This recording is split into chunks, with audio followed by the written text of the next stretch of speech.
So hey guys, news boy here. तो first of all हम बात कर लेते हैं मैक्स 10 के बारे में। तो क्या मैक्स 10 के ऊपर एक जर्नलिस्ट केस करने वाला है? रिसेंटली दिल्ली के ओल्ड राजेंद्र नगर एरिया में एक IAS कोचिंग सेंटर में 3 स्टूडेंट्स का डेथ हुआ है। आपने जरूर से सुना होगा, इससे रिलेटेड बहुत ज्यादा कंट्रोवर्सी चल रहा है। जो 3 विक्टिम्स थे वो राउज IAS कोचिंग सेंटर के लाइब्रेरी में थे, जो कि बेसमेंट पे था। उस टाइम पे बहुत ज्यादा बारिश हो रहा था, जिसकी वजह से सामने का जो ड्रेन है वो हो जाता है, वहाँ पे पूरा पानी पानी हो जाता है। 3 स्टूडेंट्स का डेथ हो जाता है, वो वहां से निकल ही नहीं पाते। और जो बेसमेंट था वो भी इलीगल था, जो लाइब्रेरी चल रही थी वो भी इलीगल था। इस मैटर को लेकर बहुत बड़ा कंट्रोवर्सी चल रहा है, बहुत सारे स्टूडेंट्स प्रोटेस्ट कर रहे हैं। तो मैक्स 10 क्या करते हैं, जहाँ पे स्टूडेंट्स प्रोटेस्ट कर रहे होते हैं वहाँ पे वो मास्क लगा के स्टूडेंट्स का इंटरव्यू लेने पहुंच जाते हैं। तो उसी वीडियो का स्क्रीनशॉट को शेयर करते हुए एक जर्नलिस्ट अतुल कृष्णन एक ट्वीट करते हैं, जहाँ पे वो बताते हैं कि ये मैक्स 10 है, ये ना ही जर्नलिस्ट है ना ही स्टूडेंट है। वो अपने फेस में मास्क लगा के स्टूडेंट्स का इंटरव्यू लेने क्यों आया है। फिर वो दिल्ली पुलिस को टैग करते हैं, लिखते हैं प्लीज इस मैटर को देखो। ये सब ड्रामा मैक्स 10 बिग बॉस में जाने के लिए कर रहा है। तो उसका फिर मैक्स 10 रिप्लाई करता है, वी गॉट अनपढ़ जर्नलिस्ट बिफोर GTA 6। अबे गवार, कभी community journalism, grass root journalism, participatory journalism के बारे में पढ़ा है? बिना पढ़े जर्नलिज्म में घुस गए क्या? मास्क हटाया होता तो बोलता फेम के लिए कर रहा है। तेरे से फॉलो बैक के भीख मांगने वालों को जर्नलिज्म में होना ही नहीं चाहिए। फिर वो दिल्ली पुलिस को टैग करते हुए लिखते हैं, Delhi police please forgive him. उसका कुछ पर्सनल ग्रजेस है मेरे अगेंस्ट में, क्योंकि मैंने उसको फॉलो बैक नहीं किया जब वो मेरा न्यूज कवर करने आया था मार्च 2024 में। यहाँ पे वो बात कर रहे हैं एल्विस एंड मैक्स 10 का जो कंट्रोवर्सी हुआ था उसके बारे में। इसके बाद फिर मैक्स 10 एक इंस्टाग्राम स्टोरी पोस्ट करते जहाँ पे वो बताते हैं कि जो जर्नलिस्ट अतुल कृष्णन है वो मैक्स 10 के ऊपर शायद से केस करेंगे। वो क्या कहे आप देखिए। एक जर्नलिस्ट है, उसने मेरे पे मतलब केस करने की ठान रखी है, क्योंकि मैंने स्टूडेंट प्रोटेस्ट कवर किया मास्क पहन के, और मैं जर्नलिस्ट नहीं हूँ ये बोल दिया। मास्क तो मैंने पहना था खांसी वासी के लिए, मेरे को बुखार है 3-4 दिन से, जितना सबको पता है, जानते हैं, मैंने दवाई ववाई खा रहा हूँ। और रही बात, वहाँ पे मेरे को स्टूडेंट्स भी घेर रहे थे, तो मेरे को समझ नहीं आता मैं मास्क पहन के सच्चाई बताऊँ या बिना मास्क पहने बताऊँ, तो इससे क्या फर्क पड़ता है। और मेरा काम तो बस सच बताना है। वहाँ पे स्टूडेंट्स घेर रहे हैं, मैं फेम के लिए थोड़ी गया हूँ। मास्क हटाता ना तो ये कहता है ये फेम के लिए पहुंच गया। भाई जैसे ऐसे गवार जर्नलिज्म भरे पड़े हैं, तो अब क्या ही कर सकते हैं। बाकी जो भी सच्चाई होगी स्टूडेंट्स की सामने लाने में मैं तो पूरी कोशिश करूंगा, क्योंकि मुझे कोचिंग माफिया से सख्त नफरत है जो बिजनेस चला रहे हैं टीचिंग के नाम पे। तो चलिए नेक्स्ट अपडेट के बारे में बात कर चुके हैं, तलहा अंजुम एंड तलहा यूनुस के बारे में। आपको पता ही होगा ये दोनों ही पाकिस्तानी आर्टिस्ट है। तो ये अनाउंस करते हैं अपना इंडिया टूर, जो कि होगा दिसंबर 2024 में। दिल्ली का डेट आप देख सकते हो 25 दिसंबर को होगा। मुंबई का डेट है 13 दिसंबर। और बेंगलुरु में भी इनका कॉन्सर्ट है, लेकिन शायद से यंगस्टर्स यानी कि तलहा अंजुम एंड तलहा यूनुस का इंडिया टूर कैंसिल होने वाला है। क्योंकि अभी क्या हो रहा है, तलहा अंजुम के बहुत सारे पुराने ट्वीट्स अभी वायरल जा रहे हैं, जहाँ पे उन्होंने कश्मीर के खिलाफ ट्वीट्स किया हुआ है, प्राइम मिनिस्टर मोदी जी के अगेंस्ट में ट्वीट्स किया हुआ है, अभिनंदन वर्धमा के अगेंस्ट में ट्वीट्स किए हुए हैं, पुलवामा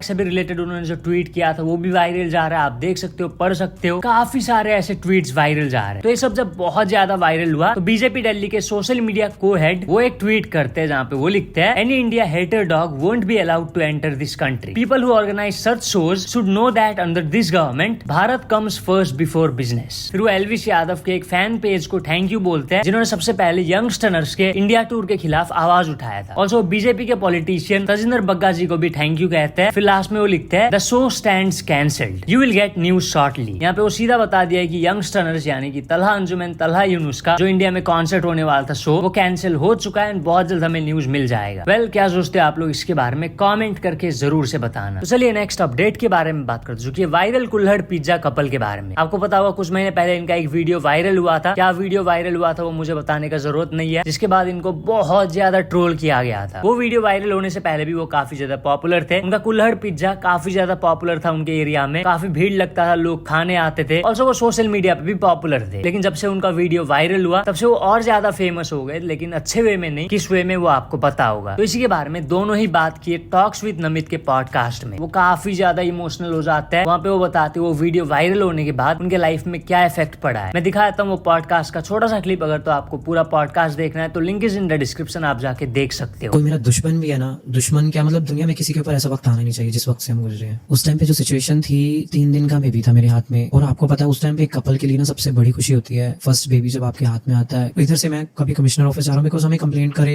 15-20 दिन हो चुके हुए थे इन चीजों को लेकर। पहले से ही हमने बता रखा था कि हमें ब्लैकमेलिंग हो रही थी। तो वहां से कभी मतलब कुछ समझ नहीं आ रहा था, कभी कहाँ जाना है, क्या करना है, कुछ नहीं। सिचुएशन ही ऐसी थी कि कुछ समझ भी नहीं आया कि हम करें क्या। मैं पहले तो मुझे तो समझ ही नहीं आया था कैसे होता है कि मतलब ये हो क्या गया, पैरों के नीचे से जमीन निकल जाना। हमें सिर्फ हमारे बेटे ने बचाया उस वक्त। अगर आज मैं जिंदा हूँ तो सिर्फ उसकी वजह से, क्योंकि मुझे पता था कि मेरे बाद मेरे बेटे को कोई नहीं मारेगा।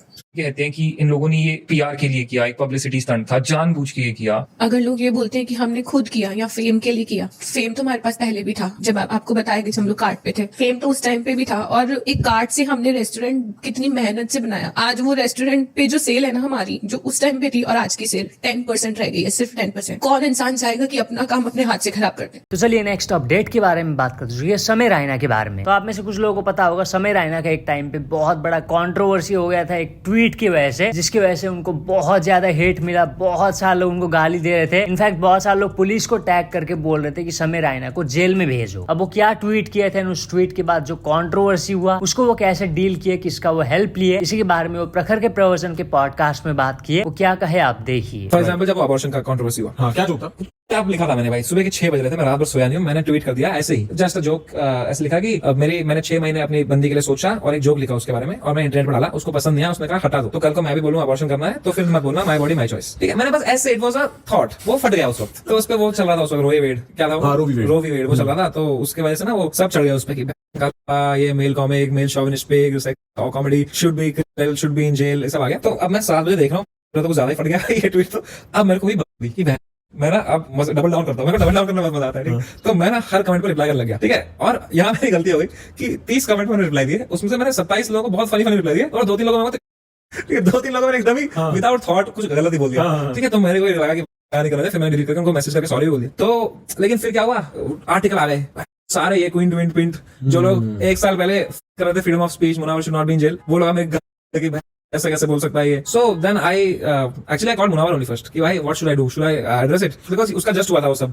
तो उसने मुझे एडवाइस दी कि इसको इग्नोर मार, चिल कर, चला जाता है। तो मैंने कहा ठीक है, फिर मैं इग्नोर किया, वो चला गया। पर कहीं ना कहीं मेरे अंदर ये बात रह गई, तो मैं उससे सीख लिया कुछ। तो चलिए नेक्स्ट अपडेट के बारे में बात कर चुकी है, एक्टर प्रशांत के बारे में। तो एक्टर प्रशांत का एक इंटरव्यू आउट होता है बाइक में। यस, जो एक्टर प्रशांत है वो बाइक चला रहे होते हैं, एंड जो होस्ट है वो पीछे बैठी हुई होती है, वो क्वेश्चंस वगैरह पूछती है, एंड प्रशांत उसका आंसर वगैरह दे रहे होते हैं। एंड दोनों ने ही हेलमेट नहीं पहना था, जिस वजह से उनके ऊपर 2000 रुपए का फाइन लग गया। Yes, greater Chennai traffic police एक ट्वीट किए, जहाँ पे वो उस इंटरव्यू का एक स्क्रीनशॉट शेयर किए, एंड ऊपर लिखते हैं बिफोर, एंड फिर राइट साइड में आप देख सकते हो 2000 rupees charge for rider and pillion rider not wearing helmet, and then फिर ऊपर वो लिखते हैं आफ्टर, फिर वो लिखते हैं follow traffic rules, your safety is our priority. जो एक्टर प्रशांत है उन्होंने बताया हेलमेट ना पहनने का रीजन, वो बताया उन्होंने हेलमेट इसलिए नहीं पहना था ताकि जो वॉइस है वो क्लियर आए। सेम इसलिए जो होस्ट या इंटरव्यूअर है उन्होंने भी उसी रीजन की वजह से हेलमेट नहीं पहना था, लेकिन फिर भी ट्रैफिक रूल तो ट्रैफिक रूल होता है, फाइन कट गया। तो चलिए नेक्स्ट अपडेट के बारे में बात कर चुकी है हरभजन सिंह के बारे में। तो हरभजन सिंह बहुत ज्यादा गुस्सा हो जाते हैं पाकिस्तानी क्रिकेटर बाबर आजम के एक फैन से। एक ट्विटर यूजर है बाबर आजम्स वर्ल्ड करके, वो एक वीडियो शेयर करता है जहाँ पे बाबर आजम चल रहे होते हैं, एक जन बाबर आजम से कुछ पूछ रहे हैं, लेकिन बाबर आजम रिफ्यूज कर देते हैं, उनका रिएक्शन कुछ ऐसा था। तो उसका वो बंदा लिखता है, जब इरफान पठान ने बाबर आजम से इंटरव्यू के लिए भीख मांगा तो बाबर आजम ने मना कर दिया। हंसने वाला इमोजी, पाकिस्तान वाला इमोजी एंड मसल दिखाने वाला इमोजी वो डालता है। तो हरभजन सिंह उसका रिप्लाई करते हैं, इस वीडियो में इरफान पठान कहाँ है? बोलने की तमीज तो आप लोगों को पहले ही नहीं थी, अब आंखों से दिखना भी बंद हो गया क्या? वैसे भी अगर अंग्रेजी में सवाल पूछ लिया तो पंगे पड़ जाएंगे। क्रिकेट का बात हो तो बात करते गौतम गंभीर एंड विराट कोहली के बारे में। तो आपको पता होगा अभी गौतम गंभीर टीम इंडिया के new head coach and Gautam गंभीर एंड विराट कोहली का भयंकर वाला लड़ाई हो गया था IPL 2023 में, एंड वो लड़ाई खत्म भी हो गया IPL 2024 में। रिसेंटली इंडिया वर्सेस श्रीलंका का T20 इंटरनेशनल सीरीज था, जो कि इंडिया 3-0 से जीत गए। आज से स्टार्ट हो गया इंडिया वर्सेस श्रीलंका का ODI सीरीज। तो ये ODI सीरीज विराट कोहली भी खेलने वाले, ऑल्सो रोहित शर्मा भी खेलने वाले हैं। तो अभी गौतम गंभीर एंड विराट कोहली का एक वीडियो वायरल जा रहा है, जहाँ पे आप देख सकते हो विराट कोहली एंड गौतम गंभीर बहुत ही बढ़िया तरीके से वो दोनों बात कर रहे, हंस रहे। ये जो ODI सीरीज है इंडिया का श्रीलंका के साथ, इसमें बताया जा रहा था कि विराट कोहली एंड रोहित शर्मा नहीं खेलेंगे, रेस्ट लेंगे वो, लेकिन गौतम गंभीर ने दोनों को इंसिस्ट किया ये सीरीज खेलने के लिए। तो चलिए नेक्स्ट अपडेट के बारे में बात कर चुके हैं बिग बॉस OTT सीजन 3 के बारे में। तो बिग बॉस OTT सीजन 3 का ग्रैंड फिनाले आज है, एंड उसका आधा शूट कल हो चुका है, and according to report Sai Ketan Rao, Kritika Malik and Ranvir Shorey evict हो चुके हैं। इसका मतलब जो अभी टॉप 2 कॉन्टेस्टेंट्स है वो है सना मकबूल एंड नेजी दबा। क्या लगता है आप लोगों को कौन जीतने वाला है बिग बॉस OTT सीजन 3, सना मकबूल या नेजी दबा? कमेंट करके जरूर से बताना। और बिग बॉस का बात हो तो बात करते हैं रजत दलाल के बारे में। तो रजत दलाल खुश नहीं है बिग बॉस से। बिग बॉस आपको पता होगा ये शो जाना जाता है मसाला, लफड़ा, लड़ाई झगड़ा, यही सब के लिए, लेकिन क्या मेकर से इस बार गलती हो गया? इसी से रिलेटेड रजत दलाल बात किए, वो क्या कहे आप देखिए। देखिए। भाई बिग बॉस के रिलेटेड ना एक चीज मेरे दिमाग में आई थी कि देखो, एक तरफ तो तुम्हें मसाला चाहिए कि